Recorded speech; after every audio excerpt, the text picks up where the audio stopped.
Oh, waiter, welcome to YouTube. I'm Dan Donowski, your guide to Ask the Expert questions for heating and air conditioning. That was very formal.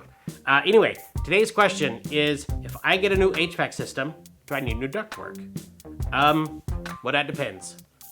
So, presumably, you're asking this question because you already got a house, and it's already got a central heat and air system on it. It's already got some ductwork. If you get a new system, do you need new ductwork? Well, if your new system is the same configuration as your old system, and the ductwork that you have was put in properly and was the proper size, then no, you probably don't need new ductwork.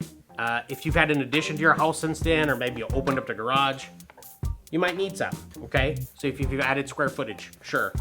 Or, as I alluded to earlier, if the first ductwork that was put in was done by like a hack and didn't really know what he was doing, then yeah, maybe the new guy would be like, hey, this crap, they made this in North Korea, we should replace it. Most of it's plastic.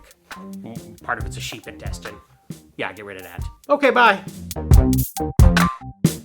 Oh, hey, do you have questions about ductwork and whether or not you need new ductwork? Then just ask in the comments below. Okay, bye.